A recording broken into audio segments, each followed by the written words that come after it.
Buddy, hello, we're here. Come find us. Look at your phone notifications and realize that we're right here. Hello, hello, hello. Hello. Hey, hi. Look, Melissa found us. There we go. Good. There's somebody in the chat. Hey, Melissa found us. Chandra found us. Thank goodness gracious. Oh goodness. So I hit the go button. Right. I hit the go button half an hour late, and then immediately YouTube was like, never mind. We just started. Hi. Dad was saying, hey, you're not broadcasting. Oh yeah, well we just started. I'm glad he's checking on us though. I drank all my coffee. Anyway, so go get some if you want some. I know, right? Everybody can look at the waiting room. So I hit the button, and then YouTube immediately was like, no. It was like, never mind. It was like, never mind, you don't get to go. And then I'm like, oh no. And then I tried to like restart the same stream, and YouTube was like, no, you finished this one. Didn't you want to finish this one? It's over. And I'm like, okay, well, I guess I got to make a new one. So that's where we're at. We're at a brand new one, and I'll get rid of the other one because the other one's like a second long and blank.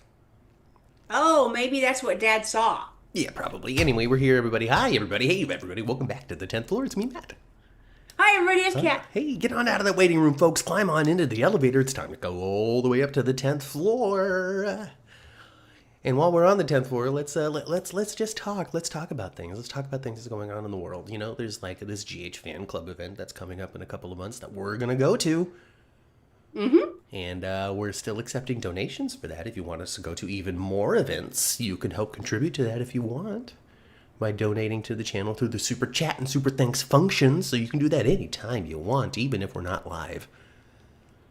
Even if we're not live. $1.99 or more or something like that or whatever. And that goes straight into a bucket that's going to go into ticket sales for us to purchase these tickets and go see the stuff. And we're going to actually have to buy those tickets probably as soon as next weekend if we really want to go to this thing. Yeah, we are going to have to. So we're going to have to, so we got to pull the trigger on that in a little bit. So we're going to do that. So there you go. Riding all the way up. Oh, look, floor 4. All right, we're riding up to the 10th floor. Okay, what else is going on? Voting is open for the Sudsies over on Suds Media. So, we're going to be a part of that event. That's coming up in, a month, 2 months, something like that. He's giving you plenty of time, Vinny is, to vote. So we'll be a part of the presentation of that, as we are every year. So if you want to go vote over on the Suds Media channels, you can do that. Go seek them out on Twitter and on YouTube and all of that, and let your voice be heard when it comes to your favorite things that have happened over the last 12 months. So it's like mid-2024 to like now or something like that. So go check it out. Go check all that out. And then the final thing I want to talk about and say before we ding 10th floor is that James Lott Jr. is hosting an event. Also, he is going to be talking to Young and the Restless's Taraya. There's some couple. I don't really know anything about them. But it's part of the Spectrum Celebrity Events programming block. So go check that out as well. Whoa. Cool. Yeah. Good for James. Yeah, good for everybody. Good for everybody. Visit pettyproud.com. Ding.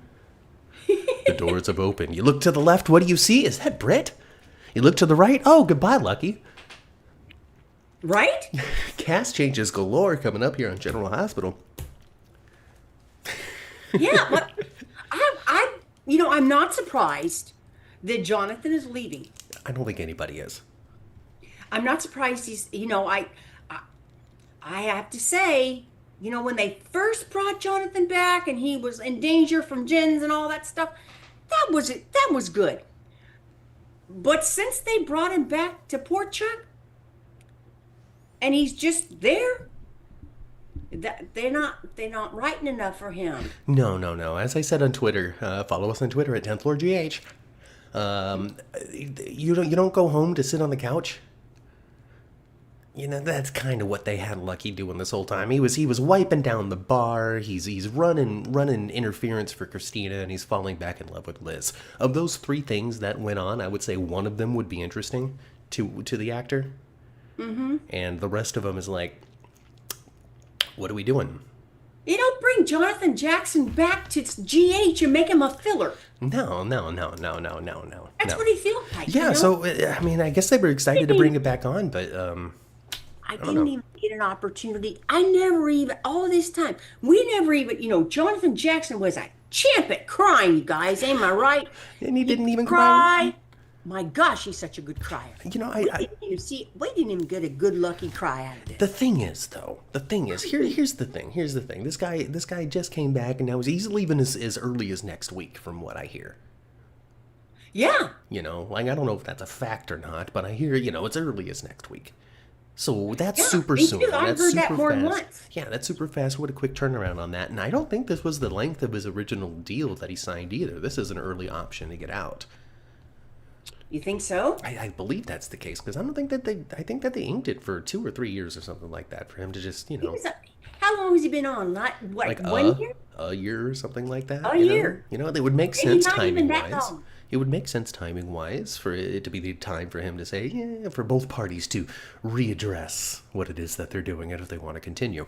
So it makes sense timing wise this is going on. It makes story wise that he would be disinterested in continuing. I don't think anybody's surprised by that, but I really have to give kudos to General Hospital for very quickly thereafter leaking the Kelly Tebow return. And her saying, I'm so excited to come back, and the big social media thing, because that has really taken over a lot of the attention of Jonathan Jackson leaving. Because after you say, oh, what a surprise, what else is there to say other than just repeat that 1,000 times over and have the echo chamber become this just vile place of toxicity? So Jonathan's just gonna run back home to Nashville. Yeah, I don't know exactly what his plans are, but it's not like he hasn't had other things to do. You know what was interesting? I thought was interesting. I saw a couple of photos from Steve's wedding, which was less than a month ago now. Yeah. And what I was able to see his wedding party. Okay. And it was a video, actually. It wasn't still shot. It was a video. Yeah. But it was real quick. Yeah. Of his wedding party. Jonathan Jackson was he was in the party. Yeah, he was up there with him. Yes, he was up there with him. He was one of his, groomsmen. He was. Yes. I was surprised that Bradford was not. I don't know anything about that. Bradford was not part of his yeah, I believe there was 5. I believe there was 5. One of them was dressed differently, and I thought, well, that was probably the best man. Maybe it's because they're really good work friends, but not great personal friends.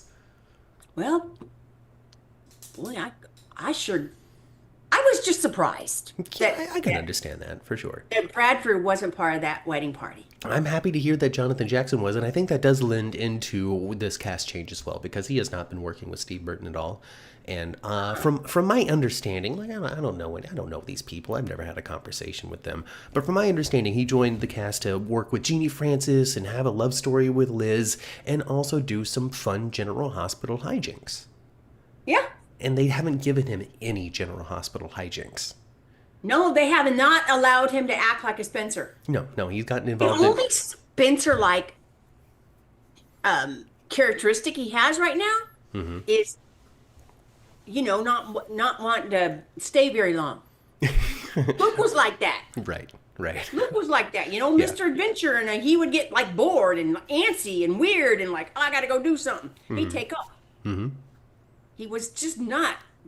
Luke was not easily domesticated.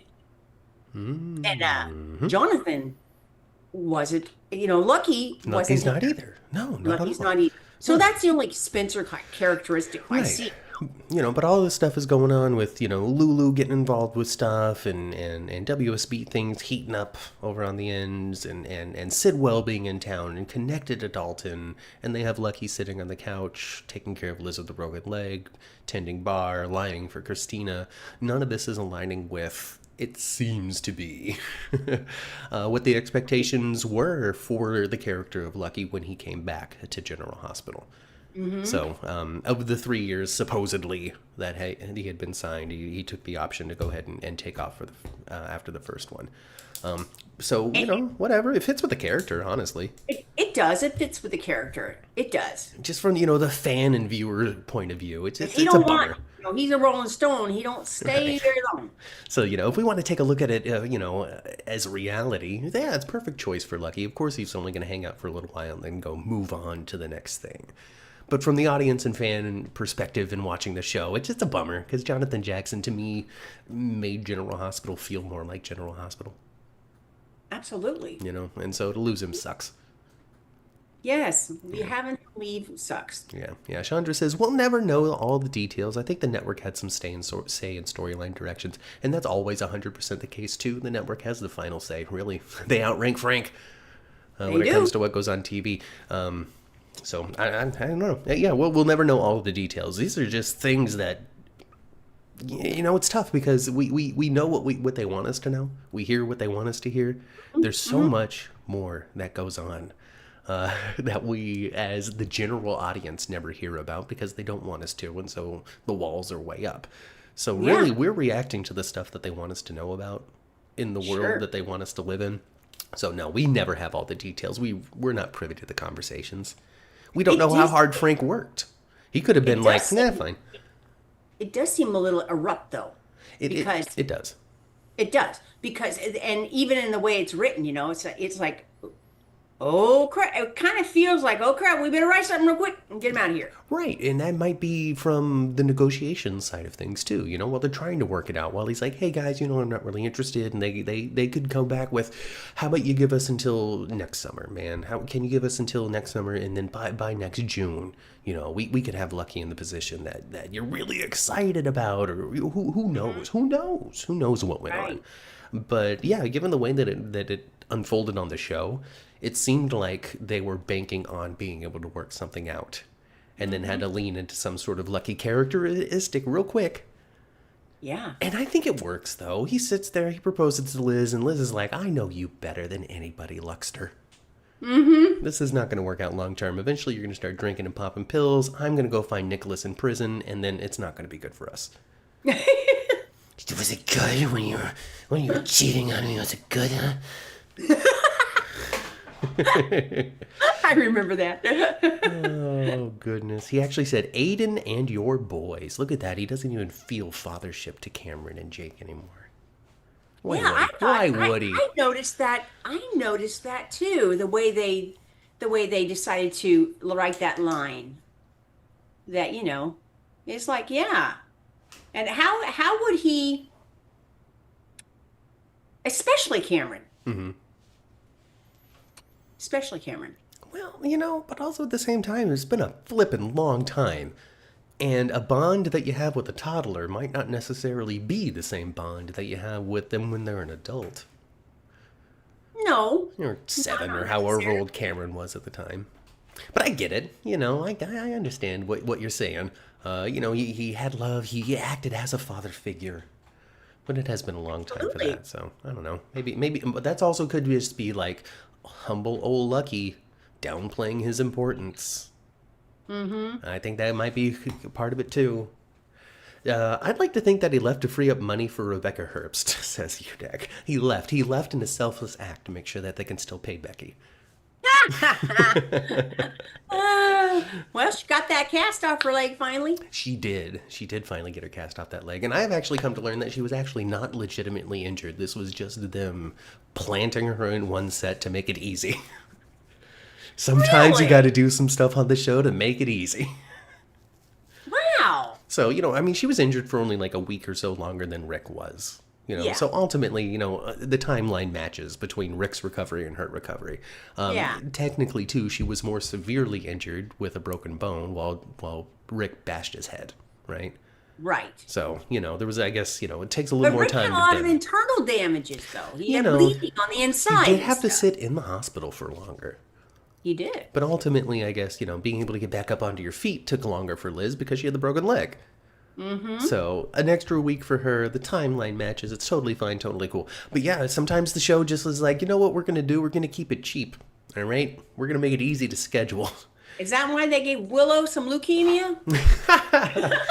Well, I don't know what they were trying to do with that. Remember, she was chilling on the couch for a long time, She was on the couch and in that hospital bed for a long time, being like, don't give me any help on my cancer. I'm just going to have a miracle cure when I have the baby. All the boys considered Laura their grandma. Still irked me, says Chandra. Well, the relationship that they have with Laura is different than the relationship they have with Lucky. Laura's still in town. And had been. Yeah. They see Scotty as Grandpa Scotty, because he's been around. I'm here. Well, not right now, but I'm here. For you, Cameron. Yeah. Yeah, Scotty's just off in Scotty land right now. They actually had the name TJ in someone's mouth this week. Yeah, Jordan mentioned TJ. Yeah. TJ Made an told me excuse this. Well, he couldn't come because, he's working. Yeah, he's working night shift or something. Yeah. So we just never see him. We never see him. He's just thrown himself into doctoring on the other side of the hospital, on floor 2. Yeah. We never see the second floor of General Hospital. It's either the 8th or 10th, all right? First, 8, once in a while you see, usually it's just 1, 4, and 10. I think they go up to 8th floor sometimes too. But yeah, whatever. It's never the second floor, and that's where TJ is. Yeah. Yeah, that's where he's doing his doctoring right now. Yes, he is. Oh, and we got to see Grandpa Marshall this week too. We did, and I love seeing Marshall because I had just been thinking the other day, gosh, I miss Robert Gossett. And here he is, hanging out for a couple of episodes. You're hanging out for a couple of Dispensing that wise advice that only Daddy can do. Oh, I just loved him on there. I like his relationship with Trina. It's so sweet. It is. I love his relationship with Curtis too. They really talk. Goodness gracious, Ma. How many weeks until Curtis is trying to get in Jordan's pants, huh? Yeah. 2, 3, 4 weeks? They're going to find themselves making out? But, I kind of liked Portia this week when she kind of shut him down. Like, okay, I've had it. Maybe that's all your sniping and all that. Maybe that's I don't know because he was talking to Hat Daddy and he was like, hey man, maybe I was too hasty with that Jordan lady. Maybe I still love her. Maybe I still love her passionately. Maybe I'm gonna be a flip-flopping man that goes back and forth between Jordan and Portia forever. Oh boy! One of them lies to me and I hop over to the other one, and then they lie to me and I hop back over to the first. Yeah. Crazy. I wouldn't be surprised if he does wind up with Jordan again a little tryst, a little romance, a little affair, perhaps. I wouldn't be surprised. Two reasons. Number one, Curtis and Portia have been doomed for a long time. It's just a matter of episodes before those splinters and fractures are irreparable. And so Curtis is going to need something to do. Mm-hmm. And we do know from the lips of the man himself that he doesn't want to be playing the field on soap operas. No, he said that. He very much said that. Donnell Turner in one of the GH conventions said that if you notice, Curtis isn't out there making out with everybody and having affairs and being paired up with every female cast member, because that's something that he worked out creatively with the people of General Hospital, saying, I as an actor don't want to do that. I'm not interested in planting my lips upon every female cast member that you hire. Mm-hmm. So if you could make Curtis, a faithful, monogamous, narrow-minded man romantically, that would be very happy for me. And they obliged. Yeah, they have. And they have this entire time. If you look at it, it's been Jordan and Portia. Now, it's not his fault that they have had several actors playing Jordan. No. But when it comes to character-wise, that's pretty much been it for Curtis. His entire time, just those two. Yes. Maybe, I mean, I can't even think of anybody else. I don't think there was anybody before Jordan. No brief romance with some like Nina type thing or anything like that. Like it's been those two. Yep, and he's pretty good. He is pretty good friends with Nina. He's very good friends. Well, I don't know if he still is, but he was once upon a time. Yeah. Udax says, someone refresh my memory. I thought Michael had already had the tape of the nursery when he was at the bar with Sasha. No, they have not lied on the show. The sequence of events in the courtroom were true. They were true. Yes, he went off and he boned Sasha after finding about the kiss. Yes, he did. Found out about the kiss, and then he was very unhappy about it, and he got smashed drunk. And that was the whole controversy, the whole thing when it first happened, and Sasha got pregnant. It was the audience was expected to and reacted in the way that was expected was, well, shoot, Michael went further first. Mm-hmm. But he wouldn't have if it wasn't for this long-term emotional affair that Willow's been having. Right. Boom. Right. Because she's having not just a physical affair, but an affair at the heart. Yes, and in a lot of people's opinions, that might be worse. Oh, I think so. You get drunk and you accidentally father a baby, that's one thing. But for your heart to slip away from your husband and fall into the chest of another man, it's worse. It's terrible, especially if that man's your uncle. And your gosh darn uncle. Yeah, well, your husband's uncle, but, your uncle through marriage. Exactly. Because you become your mother-in-law and stuff and daughter-in-law, and therefore, boom. Yeah. That's a little weird, actually, when you start thinking about it. Yeah. Michael gets drunk and goes home with a supermodel. Drew gets spiked and takes home a hooker. Class shows, says Melissa.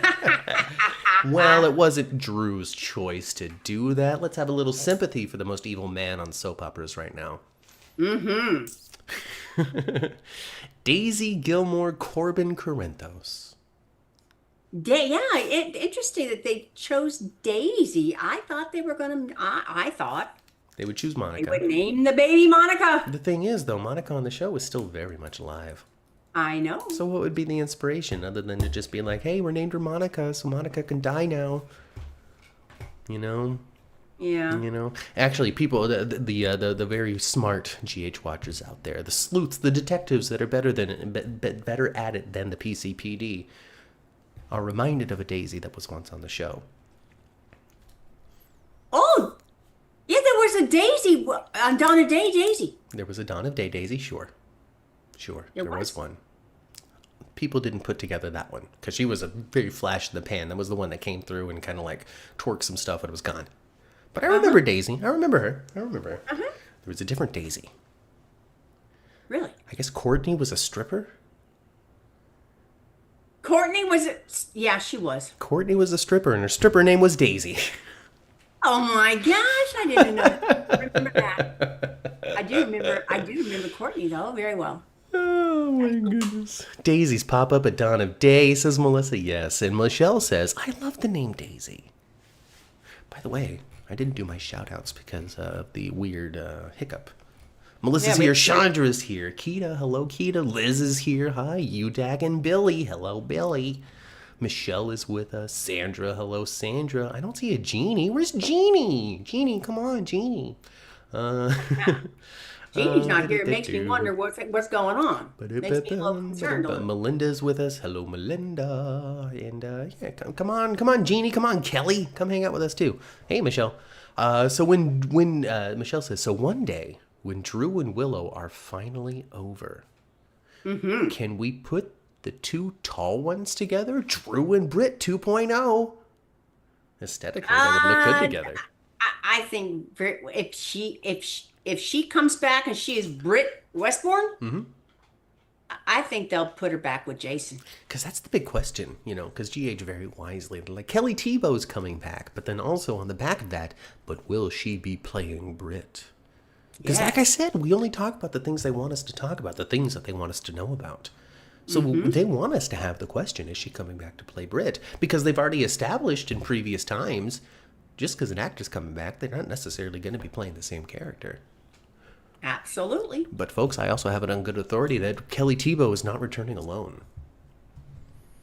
She is not returning alone. There's somebody that is already on set and has been filming. And if you don't want to know who that is, plug your ears now, because I'm going to tell you.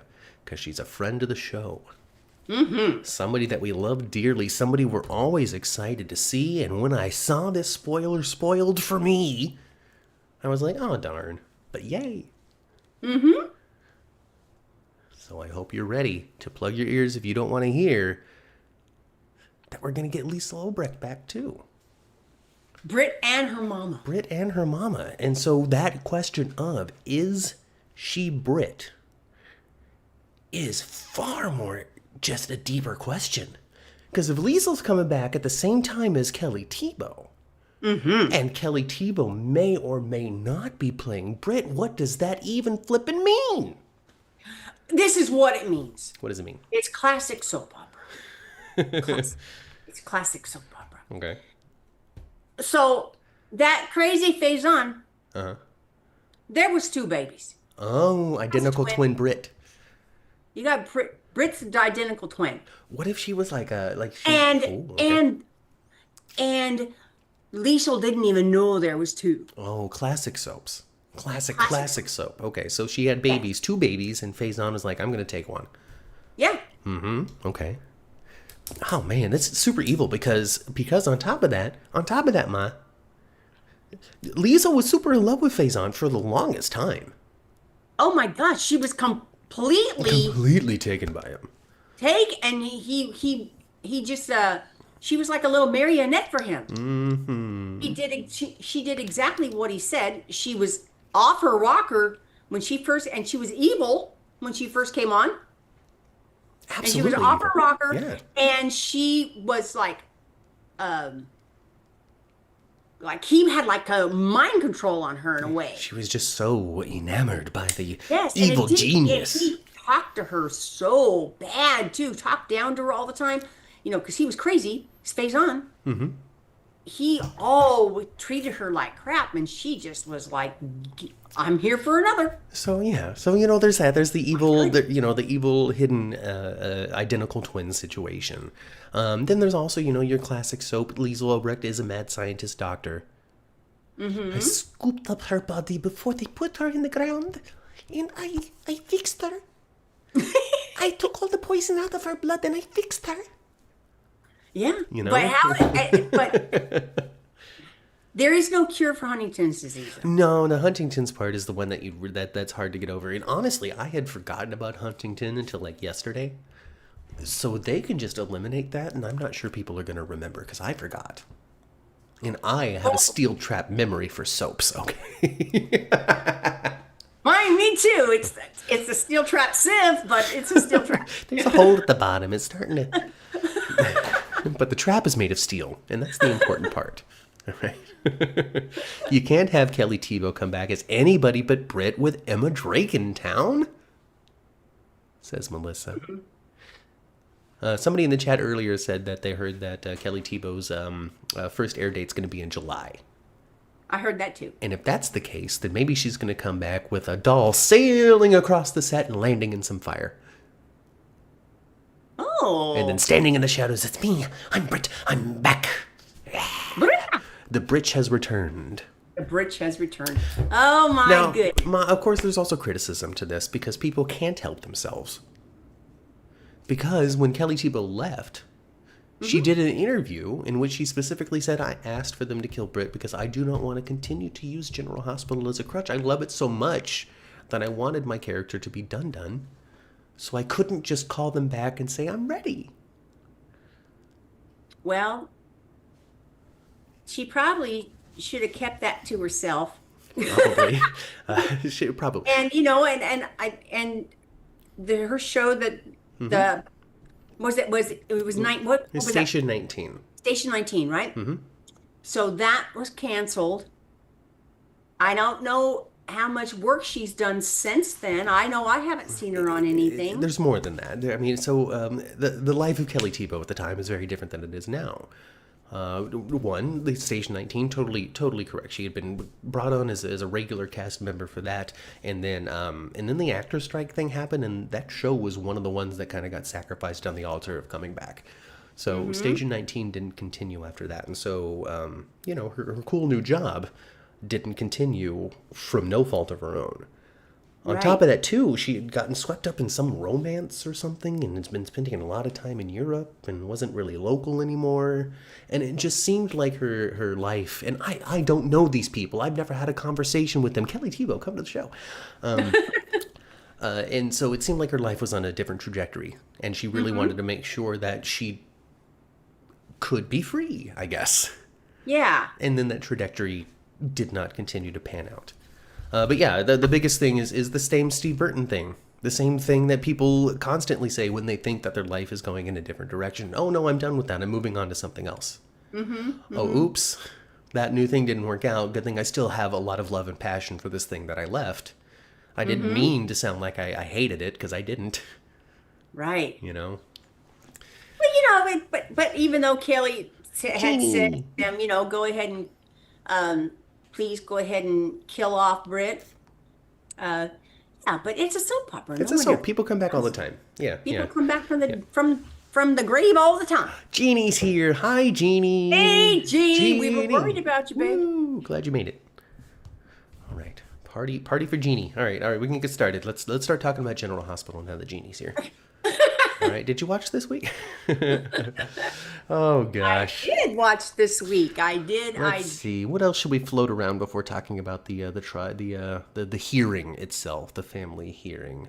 Yeah. Let's see here. I mean, I thought the proposal from Lucky was cute enough. Like if they were different people, or if Liz was more inclined to say yes, she would have, you know. But yeah, it's just, it's abrupt. He's gone. It's weird. Yeah, I don't think Elizabeth. I just don't think Elizabeth. Even though I think she kind of wanted to marry him, she just doesn't feel like they could survive. No, because he ain't gonna sit. Exactly what I had said earlier. He's going to start drinking and popping pills, and she's going to go find a Nicholas. Let's see. What else have I written here? Sidwell. There was Sidwell stuff this week. There was Marco, Sidwell, and Natalia. Yeah. Marco does not like either one of his parents very much, really. So the big questions of, Marco, is he good? Is he bad? Is he villainous? Is he not? That sort of stuff. Great, absolute work, General Hospital, when it comes to creating a character where there's a lot of questions about him, about his motivations, and slowly over time we learn more about him, learn more about his motivations, and by the time we get to like this week, he's paired up with somebody that the audience has a lot of sympathy for, which is Lucas. So that's goodwill. That's like having a really popular tag team partner to help establish yourself in wrestling. You know? And then on top of that, too, with his confrontation with Natalia and his absolute no room for forgiveness for her, definitely speaks to the audience's heart. And on top of that, too, he straight up told his dad, I don't want jack crap to do with anything that you do illegal. That has always been our deal. It's always going to be our deal. And you don't even need to do that because you're already stupid, stinking rich. Yeah. To which Sidwell was like, oh, my boy, I'm going to do whatever I want because that's who I am and that's what I care about. So, it really establishing that Marco is the good one who left a parent that broke his heart into a billion tiny little pieces, went to the parent who, when he was very vulnerable, picked up all of those pieces, showed him the love that he was missing from his mom, and is now feeling fiercely loyal to a man who is wrapped up in all sorts of criminality and wanting nothing to do with it. It's such an Adam Chandler thing. Yeah, it is. And I had to laugh a little bit. It tragically funny, but I had to laugh a little bit when Marco said to his mom, "Go get drunk somewhere else." Yeah. Get down here. Go somewhere else. Yeah. Go to the Brown Dog or whatever it is. Just get out. Just go to the dog piss bar or whatever it's called. My gosh. Gosh, good. LaShawn is here. Hello, LaShawn. Yeah. She looked good in that dress. That white dress is beautiful. Natalia? Yeah, I thought she looked. Eva LaRue is always stunningly gorgeous. I've always found her to be just one of the most beautiful ladies. There's just something about her face, something about her hair, something about her complexion. There's just something about her. There's something about Eva. Yeah. Eva. Yes. There's something about Eva. Yeah, she's She looked good. And she was pretty convincing drunk there, wasn't she? Yeah. Lots of real life experience for her, I think. When she was at the at the PCPD. I mean, she was smashing him down in the scene too. I saw that. I saw it. She ordered that drink, at 8:00 in the morning, and was just like, Marco, when are you going to forgive me? I tried so hard to be a good mom. And here's the thing, though, Ma. Here's the thing. They're really leaning hard back into like the Natalia villainy because they were trying. They were trying to make her somebody that people would like. The sunny girlfriend. Maybe there's a ray of hope in that broken thought process of her. Gone. There's very little to be found sympathetically for Natalia. Not in these last couple of scenes, at least. It's like she spent this time off of the show thinking about how much she hates everybody. Went up to the pool and was like, I hate everybody. All right. Yeah, and then Molly had to like, it's so funny that, Hey, Del J. We think, oh, that's a conflict of interest in different storylines, and they never go there. With this one, it's barely a conflict, and they went there. Molly says, I can't do this with you. It's a conflict of interest because you are so shitty to my sister. Absolutely.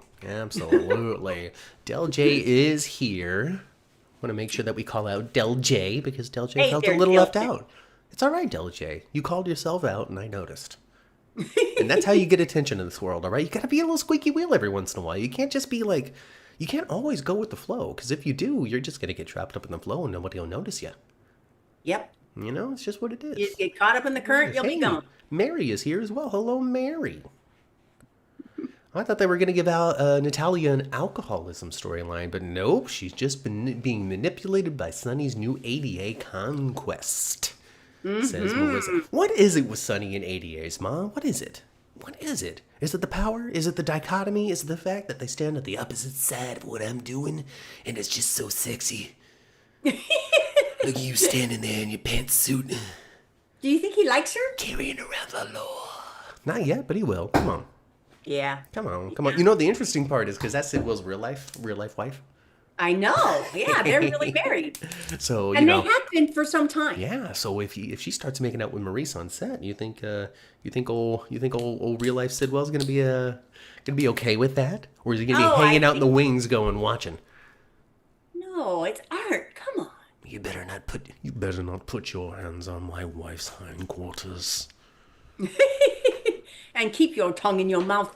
Keep that tongue in your mouth, Drew. Daytime audiences do not need to see you licking the roof of Willow's mouth. No. That's nasty, Ma. That's nasty.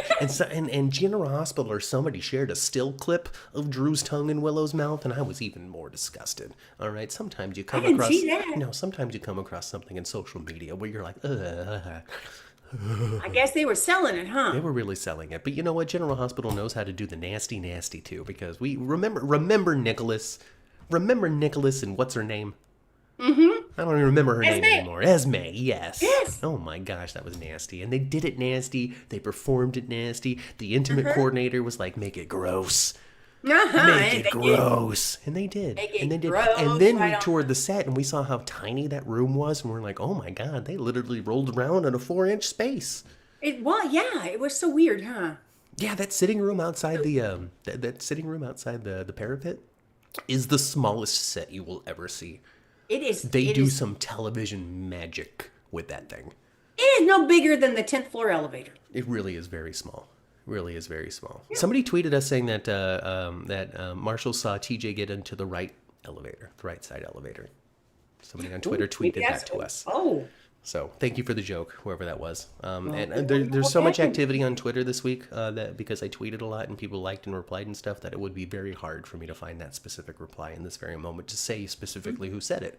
But thank you for making me laugh, whoever tweeted that at us, because that's funny, because we know that the right side elevator only goes to the secret lab underneath General Hospital. So what is it that TJ's up to? Okay. Yeah. Sidwell. He's down there in Monica's special lab, huh? Yes. Monica got a special lab. She had AJ down there for years. She had AJ down there, absolutely. She just took Helena's secret lab and turned it into an AJ lab. And maybe that's where Britt and Liesl are, just in that lab. And maybe TJ's there too, hanging out and helping. Maybe. Wouldn't that be something? Melissa says Sidwell will get to smooch Paula. He does what? Sidwell will get to smooch Paula. So as Maurice gets to make out with Sidwell's real life wife. I don't think Maurice would be going for that. Yeah, I don't know if I like that because you're not performing anything. You're not doing it on TV for the audience, you see. And I don't think that Paula needs a job here. And on top of that, too, I don't think that the character she plays would be romantically interested in you.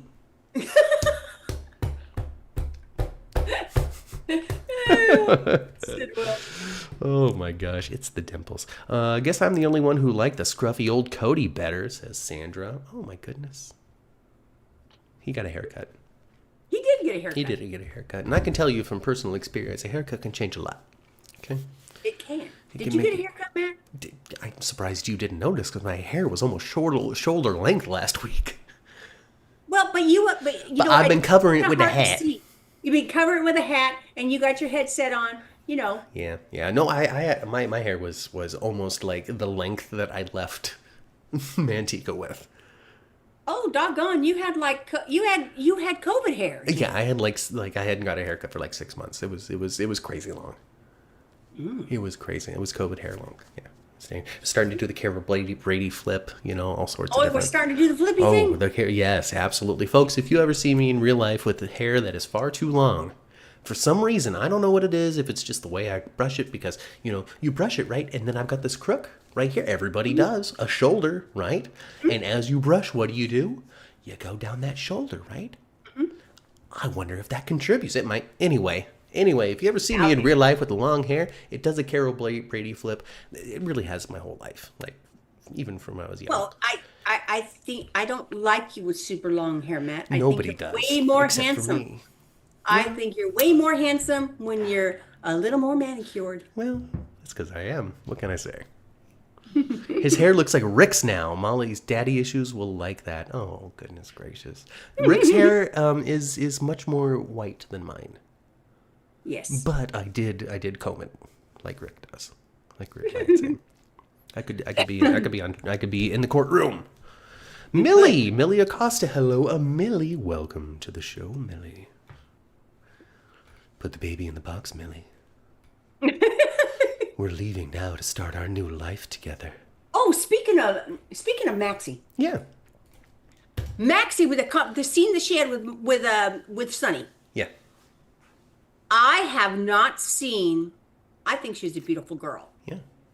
But I have not seen Kristen Storms look that good in a long time. She's working really hard, Ma. She's working really hard. She looks so good. I love her hair. I love that they gave her back her little, straight bob. Looks so good on her.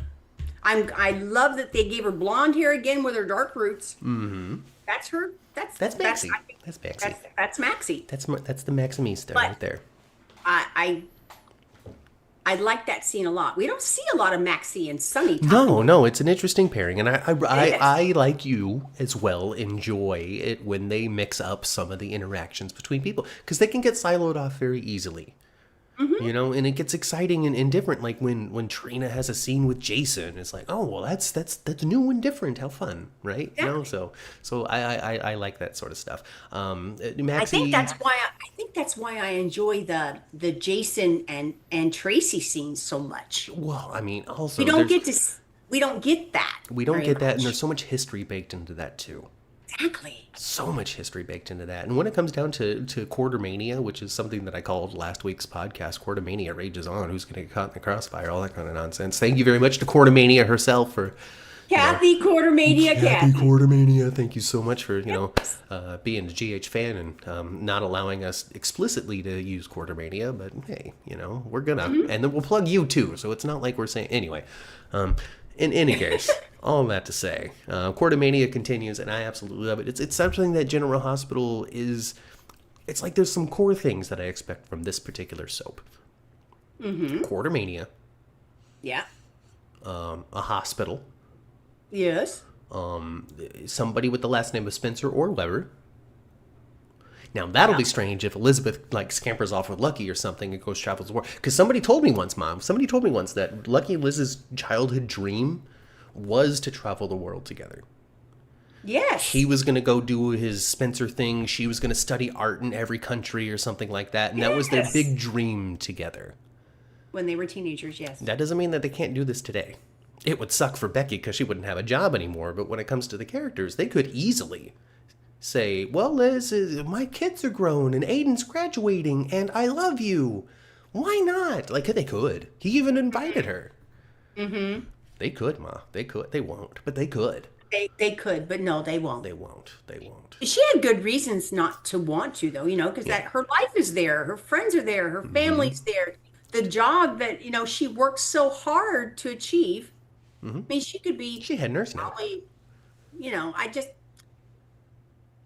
her character has never been the adventurous, like, they had dreams when they were kids, yes, but her character has never been adventurous like Lucky. No.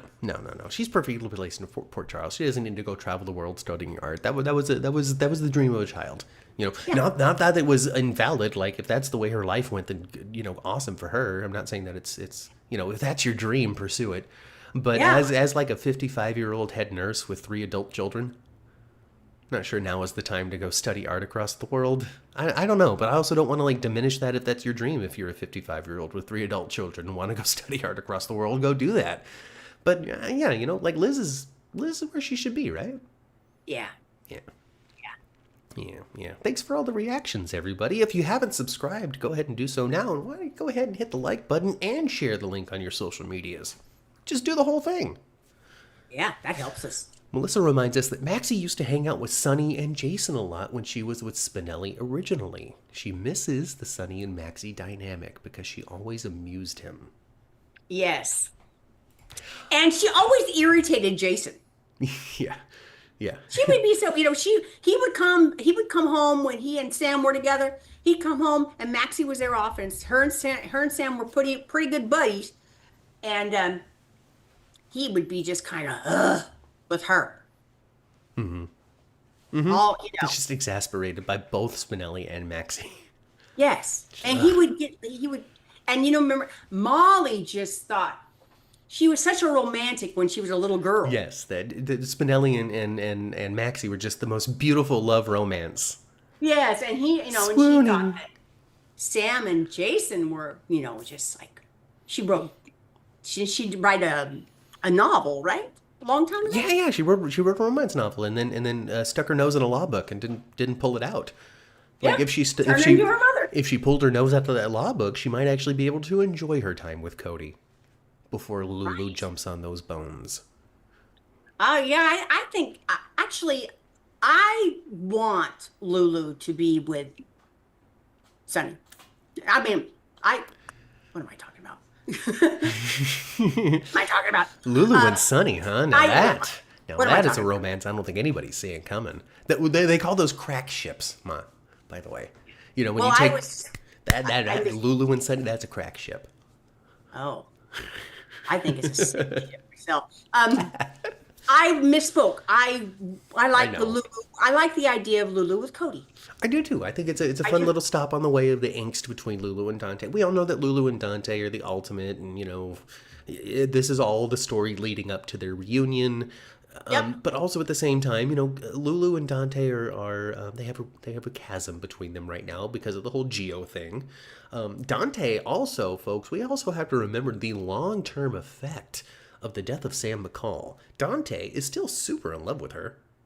Absolutely. He's still so in love with Sam. There's not really, Yes. even though he professed that he still loves Lulu, love is one of the most wonderful words, but also one of the most limited words that we have in English language as well. You love you love your favorite video game, you love your dog, you love your mom, you love your spouse, you love your cousin. You love all of those things, but love in those contexts means a completely different thing every time you say it. I think the word love and in love are completely separate. Yeah, fair enough. So, yeah, I mean, he professed that he still loves Lulu. And how would you, unless your life is very contentious with your partner, not love the mother of your children? Not love someone that you've been married to? Sure. Unless it's just been god-awful, and it's definitely out there, and there's plenty of reasons to not continue to love somebody. But if you don't experience it with them and your relationship ends, the chances of you still harboring care is it's a big chance. Well, yeah, grief is love with no place to go. Yeah, not necessarily like you still love them enough that you're going to cheat on your current partner with them. But if you found out that an ex that you got along with had passed away, you would feel something. Sure. Anyway, So that's kind of where I think we're at with Dante and Lulu. But when it comes to like an active romance and physical expressions of admiration, I think that's a little closer to Cody right now than it is to Dante. So Molly needs to act fast, is the whole point. Oh, well, how about what do you think of this? What do you think of them pairing up Isaiah with Liz? I think that's fine. It's interesting because what's going on with like the Curtis on the Curtis side of things, because there's cracks in the relationship with Portia. How can you really continue? Honestly, at this point in like Portia's tenure on the show, I'm not really sure like if her relationship ends with Curtis, where she would even continue on the series. You know, I'm not saying that there's no room, they couldn't, all that kind of stuff. But sometimes a character gets to a point in which it makes more sense for them to depart than to figure out how they stay. It just sometimes that happens, you know. I feel like Portia like Cody was in the exact position, and they're finding a reason for him to stay. They're finding new things for him to do. You know, especially if he enters a romance with Lulu, that's a big anchoring thing for him to stick around. So they're at this crossroad with Portia right now, especially if her relationship with Curtis ends and he winds up back with Jordan. Which takes away, though, the Jordan and Isaiah connection that people were really, really enjoying. I thought they were great. I liked them together. Hello, Lily. I did. I liked them together. Isaiah and Jordan. I liked it. I did too. They had good chemistry. They had did. great chemistry. They did. Now, so and now General Hospital is a living and breathing machine of story. You know, like they have ideas that they want to do, but in the execution, sometimes things work, sometimes things don't. And as we continue to podcast and learn more about what happens backstage at General Hospital, there is influence from the performers and from the audience and from all sorts of different angles, network, new writing team, all sorts of different things influence how the plot can progress. So if you have a plan 6 months from now for this to be going on, but in your execution you see something else happening, or something else you should do, or an obvious right turn we should take, then they're going to do that. And then we get things like, oh, well, Jordan and Isaiah were great. They were cool. They were awesome. They split up for this reason, but then they don't find themselves back together. Oh. Ooh, living, breathing General Hospital. So I don't know. All of that to say, I like Isaiah. If they find a romance for him, that's only going to help when it comes to keeping him around, because it's a soap. We need love. Exactly. And since Jonathan's leaving, Lucky's not going to be there anymore. No. That's how they brought in the character of Isaiah to begin with. Because he was such good friends with Lucky. Yeah. So now they're going to, they're going to have to give Isaiah something else. I think what they should do, and maybe they will, maybe they won't. I think that they should incorporate. They probably will, but they got to incorporate the Isaiah departure or Lucky's departure with Isaiah in some way. He's got to interact with Lucky one more time before he goes. Hey, good luck out there, best bud, type of thing. But they also should very much establish that in the time that Isaiah's been in Port Charles, he's found a new place to be, a new home, a new somewhere he wants to stay. And they should really establish that with Isaiah. I feel it would only help him. But, I'm not writing the thing. Thank you very much, Jordan Bowen, for the subscription. Yay! I appreciate you subscribing. So, tell your friends. I would say do it again, but then, that's weird. You can only do it once, unfortunately. Unless you unsubscribe and then subscribe, but then it's like, my metrics will get confused. Don't do that. Yeah. Oh, my goodness, great. Oh, Melissa. Melissa lives in Soapland, just so you know. So she says, if I found out my ex passed away, I'd definitely feel something under my tires. Okay, Alexis. Melissa, are you actually Alexis Davis? Yeah, she ran over that kid. Remember that? She sure did. Kiefer for smacking Christina. We don't want that. Yeah.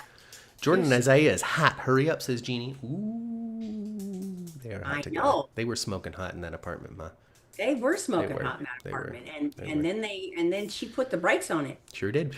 Well, I mean, because she was like, I gotta go pretend to hang out with Sidwell, and he's like, well, then we can't do anything because he's not gonna trust you if you're dating me.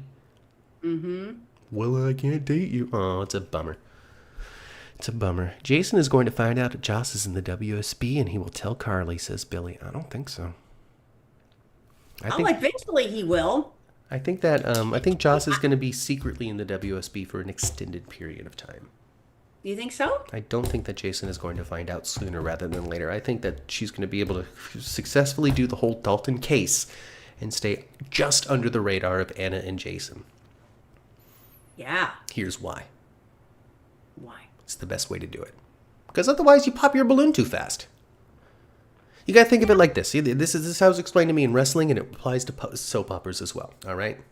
This is where the term pop comes from. You have a balloon, right?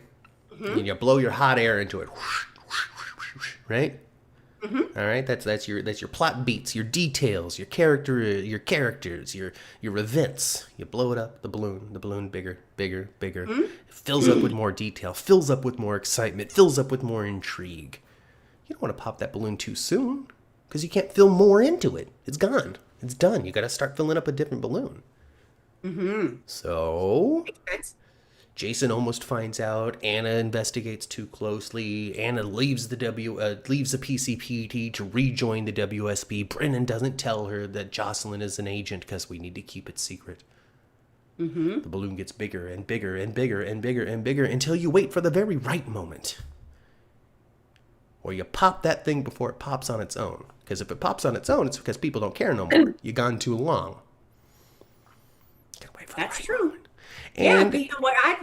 I've heard this. I've felt this way myself many times, where it's like, well, if you carry this on too much longer, I'm not going to care anymore.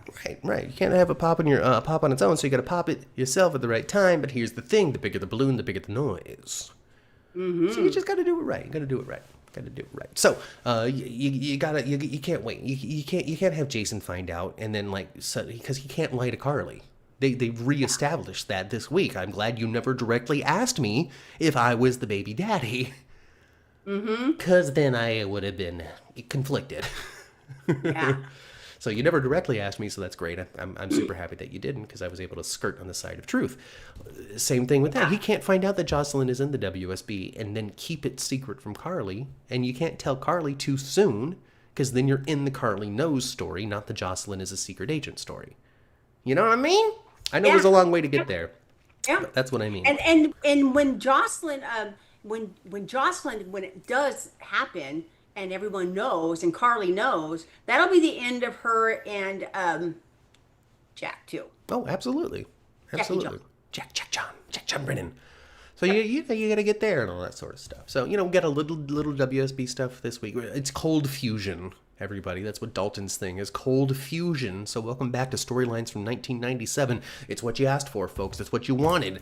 And there was nothing more interesting in the 90s than cold fusion. Every mad scientist was discovering the secrets of cold fusion. The secrets of perpetual energy. How do you fuse things together in the cold? Well, this I don't really understand. Mm-hmm. Okay, so Emma was all involved in the Dalton thing and was trying to get that job and stuff like that, and and in his class, and has a professional relationship with him, but a relationship. Why, if she was the one that was stirring the pot on the West Coast and in the other school where he was before, why would he even entertain her at all? Why wouldn't he just be trying to steer clear of her? Because she got in his business before. It comes down to one concept. And he's looking at her dirty, too. Well, she's looking at him dirty. A little bit. Both of them she's playing that up. She's playing that up, Ma. The reason why Dalton does not know that Emma was a part of the party that broke into his office. He knows his office was broken into. It was probably spearheaded by his lab assistant at the time, which is why he said this week, "Oh, things have happened to me in the past." Mm-hmm. The reason why he doesn't know, you can't see it. That sucks. No, wait. I'm gonna do it. I'm gonna hang on.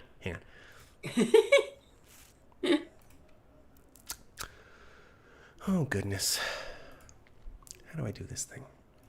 Where's my let's see, adjust background effects. Hi everybody. It's me. How do I turn them off? Oh, here we go. None. Can you see it now? NDA. He don't know because it's all hidden under an NDA. They never told him who broke into the office. Okay, so all right, that makes sense now. So I thought that he knew who had broken into his office. No, he is unaware of the identities of the people who did it. He just knows that a team did. So he left that school to go continue his research elsewhere. Emma happens to be there. It's just a coincidence one of his former students also made the transfer, not that she made the transfer because of the reason he did. Right. So that's what it breaks it down to. The NDA. He doesn't know the identities. And Emma doing the classic thing. So people were like, oh, so Jocelyn's going to throw her vagina at Dalton to get the case, huh? Because they assume that Jocelyn's a slutty McSlutterson or something. I don't know. Maybe it's because she made love with Dex too much. I don't know. But they assumed. They were like bunnies, weren't they? Yeah. But I guess they like assumed that she was going to, use her body as the spy tactic because I don't know. I guess that's just the easy way out. No. It's Emma. It's Emma who's going to try to seduce the man. Mm-hmm. So she can get in on that those cold fusion secrets. Yeah, and those secrets to cold. He looked over his shoulder at her, and she was walking away, and kind of like I don't know.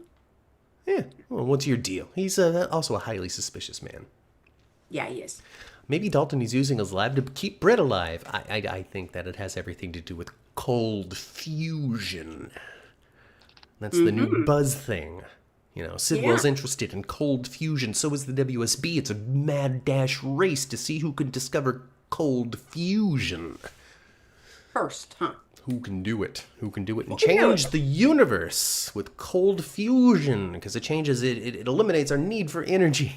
No more power plants, folks. Cold fusion. Cars that operate on their own. Why cold fusion? Yeah.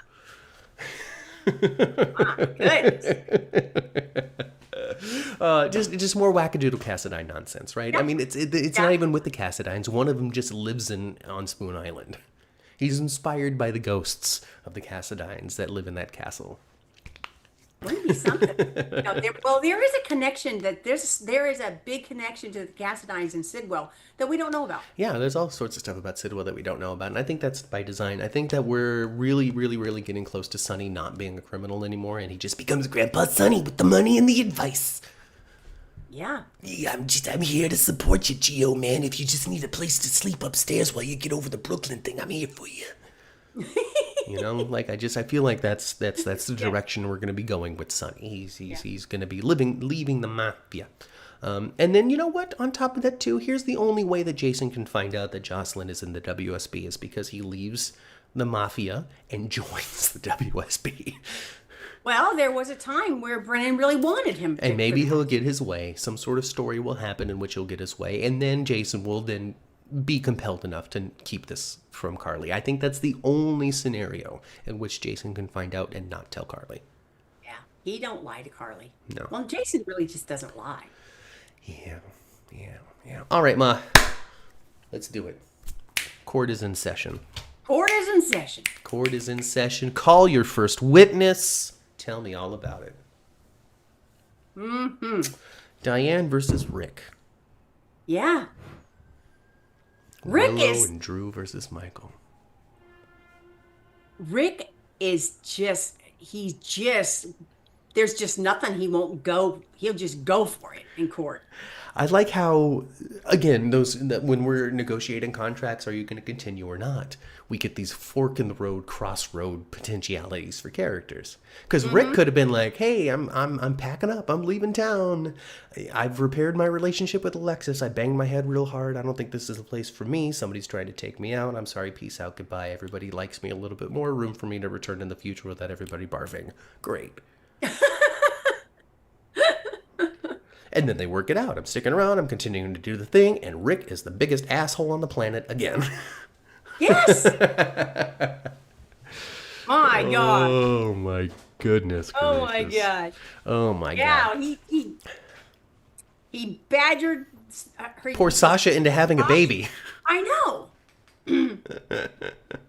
Let's see. Do you think that Jason and Carly are the end game after the Brennan thing? Probably. Probably. Probably. I don't see why not. We've been dancing around it long enough. You're going to see Carly and Jason together someday, but not right away. No, the Brennan thing has to be finished first. Yeah, and I think there would be, I think there's a couple of love interests for Jason, and there'll be a couple more for her too. We'll see how it ultimately unfolds and goes down. But you know, I mean, with Sonny and Jason potentially being out of the mob very soon, that opens up just a whole new lives for them. It does. You know, now that he's not having to go off and whack somebody every 2 weeks. Right. What does that mean for him and Carly? Would it even be interesting to Carly anymore if he calms down and doesn't have any danger about him? Yeah.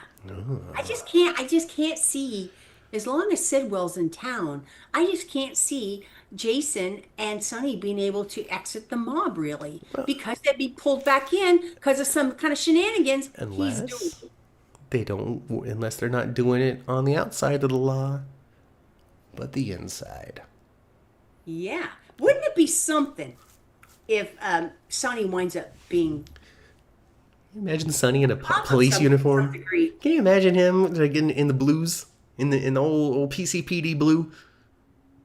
No. We saw it though. Didn't we see it with Sonny's dream of his other life that he could have had, where Dante was the mob boss? Yes, we did. If only I had a different. See, and then here's the thing: we fast forward to now, and he has this dream of Mike, right? And Mike visits him. Mm-hmm. You know, now is not the time to die, Sonny. Get over your heart condition, right? Right.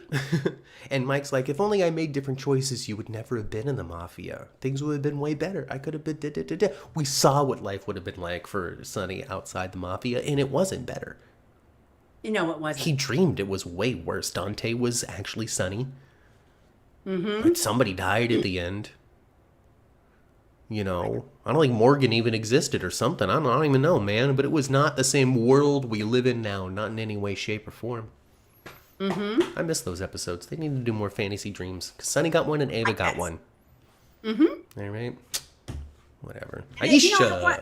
Hello, Aisha.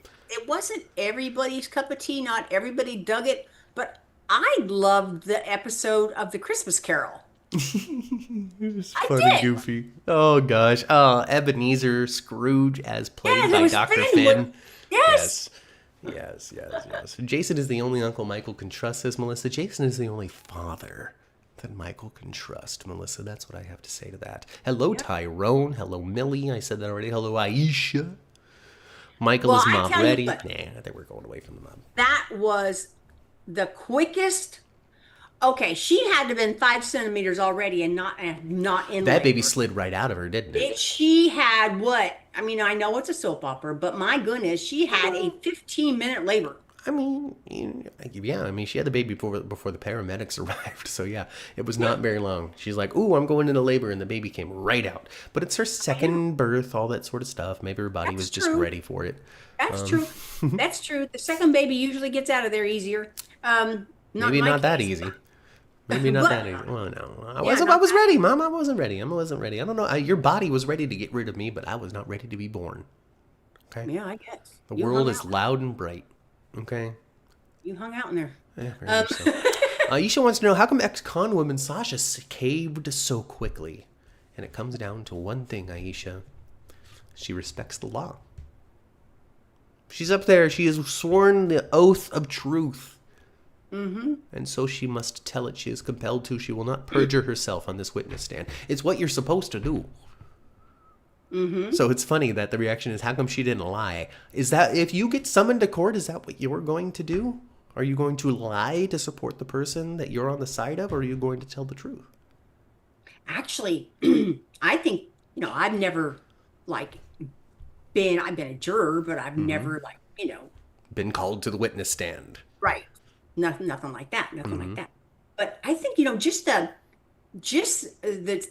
courtroom itself, it compels you to want to be honest. It's kind of, it's intimidating. You don't want to, Yeah. I tell you though, nobody can lie on the stand better than good old Carly. Well, yeah, Carly gets away with it. And here's also on top of that too, though, like with the way that also Rick was going, and Sasha's smart. She is a con woman. She reads people. She knows she can read the room. She can see the inevitability of choices and what could unfold next. So Rick's going to town on her over this thing. She knows that it's the truth, and he's coming at her. So she knows that he knows the truth. If she sits up there saying, no, it's Jason, what's next? Well, then we need to go get ourselves a DNA test. Why don't you prove to the court, beyond a shadow of a doubt, that this baby is not Michael's? And then what is she going to do? Change the result? My God. It's a lot of work. It's a lot of work. And plus, also at the same time, folks, you must understand that Sasha, throughout the 9 months of her pregnancy, has grown to, whether she realizes it or not, want Michael in the picture.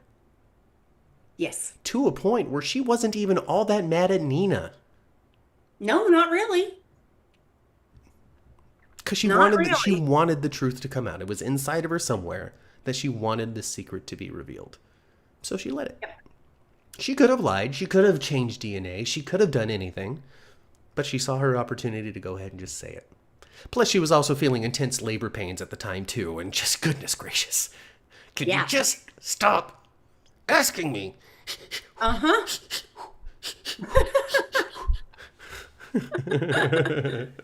Sasha wasn't going to jail for anyone, says Chandra. And the baby, at least in all, I was like, well, that's a good looking baby right there. She got goo on her head and everything. Oh, yeah, they put a little goo on her head. Not a lot of goo, but a little goo.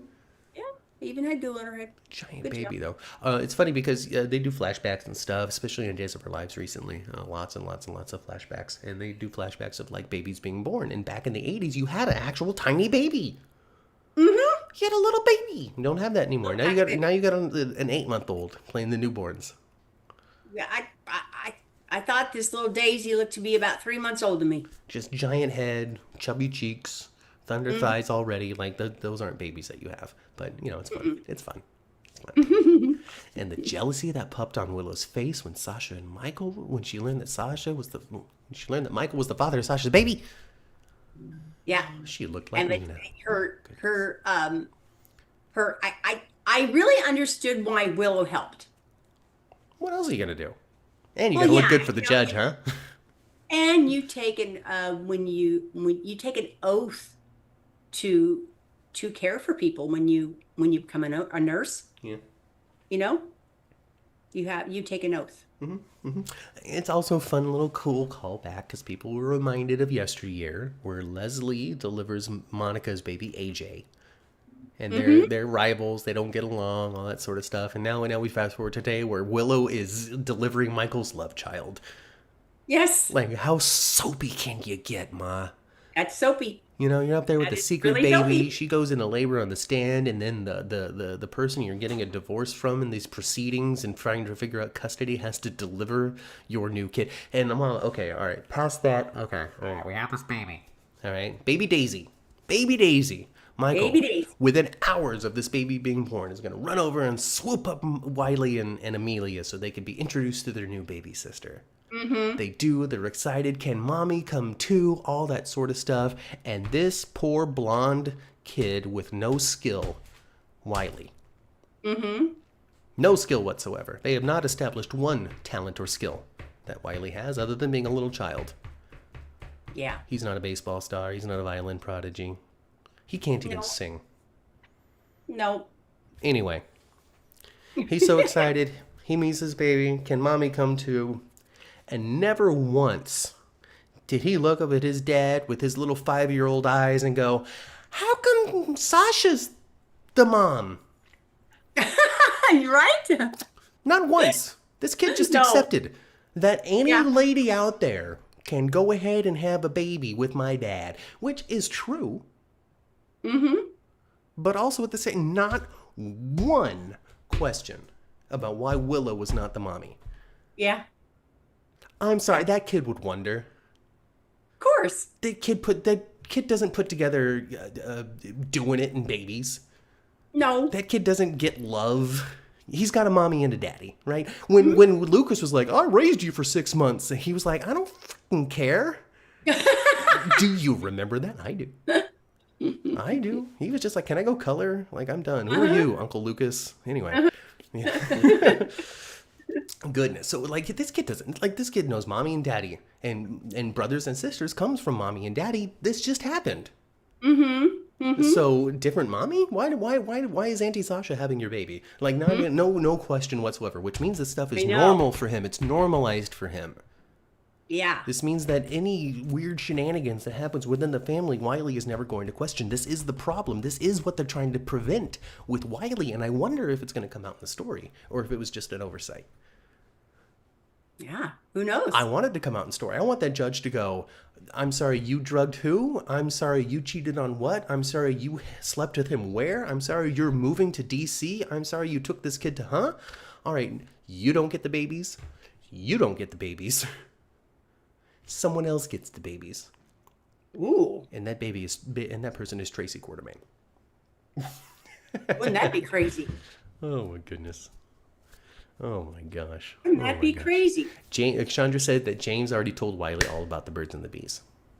So there we go. James ruined it for little Wiley. Maybe. There we go. Should Carly have told Drew that Nina was behind his drugging? Yes. Yeah? Absolutely yes. Now the villains are completely imploding in on themselves. Because Willow doesn't know what to do. Willow's lost in her world of, you had a baby with Sasha?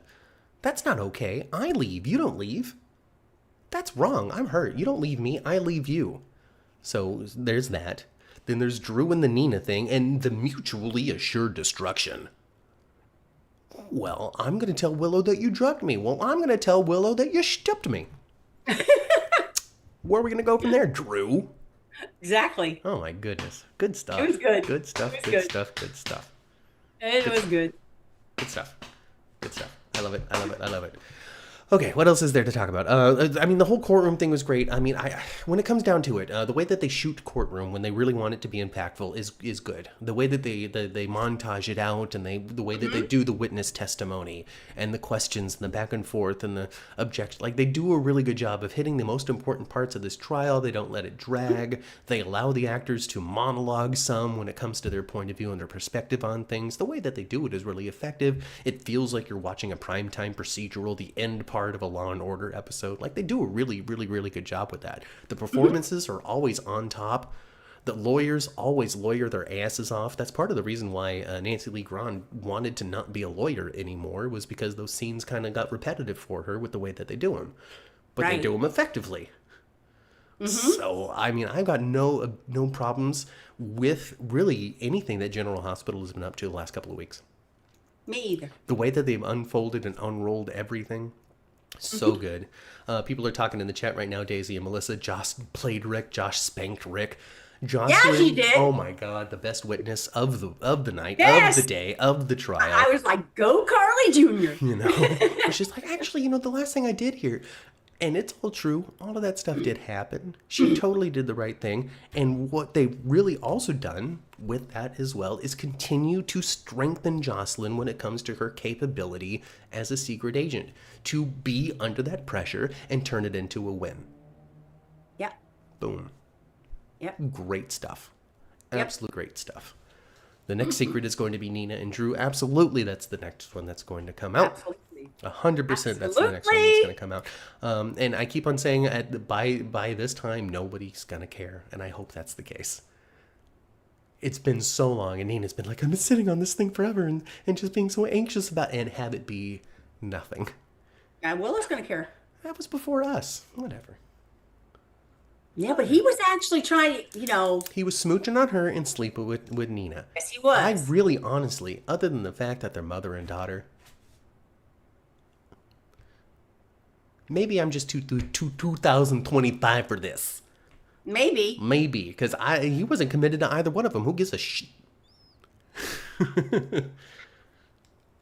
They will, because it's so bland. I get it. I understand. I understand. Melissa says, I hope Willow cares. Of course Willow's going to care. Willow's going to be so betrayed. How could you never tell me? And she's going to be mad at Drew. How could you never tell me? Well, it didn't continue. Mad at both of them very much. It didn't continue. It stopped as soon as I knew that you and I were a thing. It didn't continue. Exactly. So we'll see. Carly was beaming, absolutely so proud of her little girl up there. Yeah. So proud. I mean, Sasha did great on the stand as well. Like, she did great when it came to answering honestly and then, dealing with it. The labor was good. Just what a great actress too. Because it's so often that you get labor, and then you're like, gosh, ooh, it hurts so much. That's not what they played. They didn't play, oh my gosh, I'm going into labor, this hurts so much. They played all of the emotion behind it, her fear, her worry about it being too early, the whole process of having the baby handed to her, foreheads with Michael. Like, those are the moments that they played up, not ouch, ouch, ouch, but love, love, love. And I don't know if it's Rory Gibson. I don't know if it's the quality of the show. I don't know if it's completely earned because of what they've done up to this point. But seeing Michael and Sasha together in that moment was like, not even like, ooh, it was right. Mm-hmm. It was correct. It was what should be happening. It's not even like, oh my, like, I wasn't even thinking about writing it, like, oh, they're writing a story for Michael and Sasha. I wasn't even thinking that. You know what I mean? Oh, goodness. Good stuff. You ever thought we'd have a Scorpio Quatermaine baby? Who would have thought it? Not right? me. Not me. But now we do. Now we get a Quatermaine, Scorpio, Corbin, Corinthos, whatever it is that we're going to call Gilmore. What last name is she? Right now, I think she's still Sasha Corbin. She is Sasha Corbin right now, yes. Right, but I don't. I wonder what name they'll give the baby. I don't know if Daisy is going to be a Corinthos, a Corbin, a Gilmore, or a Quatermaine. Mm-hmm. I don't know. I don't know. And if it is Corbin, then it's interesting legally because then we're like reblending the family back together. Yeah. Legally, that's actually Sonny's birth name. Yeah, it's not genetically putting the family back together, but from a legal standpoint, on last names alone, they would be. Yeah, it would be interesting, but it also fits, And I really hope that Robert blows back into town and meets his granddaughter. Oh, I'm sure he will. It's a few months past what I heard was the reunion or the return date for Holly and Robert. Because it was like supposed to be in like February or something was what I heard. Mm-hmm. Obviously, it didn't happen. We'll get there though. We'll get there. I'm happy Sasha had joy for once, says Chandra. The woman has been strung out, had a heart attack, her baby went to heaven, Gladys stole her money, and then the Dr. Montague mess? Yeah. That's why this is earned. Yes. That's why Sasha's a damn lead. I said when we were watching, I said to Grandma, Sasha's baby's going to be fine. Mm-hmm. Sasha's babies are going to be fine. Only babies born in the hospital actually die. Mm-hmm. Mm-hmm. If you're born in a ditch, you're safe. Ultimately, folks, good times. On the side of the road, you're going to be safe. Good time. Oh, absolutely. On the side of the road, at the bottom of the dam, at the foot of the footbridge, it's going to be okay. The worst place you can have a baby is the hospital. Totally, 100%. That's where you have the placental abruptions. That's where with the SIDS, you were born with the umbilical cord wrapped around your neck, all that sort of stuff. Yeah. So I told Grandma, I said, this baby's going to be fine. It's not born in the hospital. Those babies survive in General Hospital on the show. Now, Daisy says, and I know that Daisy was paying especially close attention because they share a name. Mm-hmm. Daisy says, I thought they introduced her to Sonny as Daisy Corbin Corinthos. Maybe they did. Maybe they did. Yep, Donna's doomed. It's true. They only said her first name, says Chandra. So maybe that's not the case. I don't know. We'll see. We're going to find out. We're going to find out sooner rather than later. I know that for sure. But I think that, we covered it. We talked about it a lot. I know we didn't get into the super details of the court, but we're not here for Law and Order. We're here for the drama and the soapiness of it all. So that's what we're talking about. Folks, if you had a great time, like the video, subscribe to the channel if you enjoyed yourself and want some more. Share it with your friends. Follow us on social media at 10th Floor GH. We're going to get onto the elevator.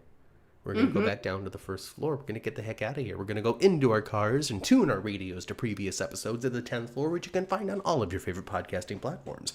If you can't find it on your favorite podcasting platform, reach out to me on Twitter and I'll send you in the right direction at 10th Floor GH.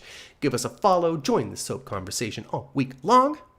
And that's it. Leave a comment if you're not here live. Come on back and leave a comment if you did come live. And then join us again here in about half an hour. We're going to talk about Days of Our Lives and Beyond the Gates. We are. So join us back here on this channel for that. I'm getting out of here. I gotta pee like crazy. Yeah. I've been Matt. I've been Kim.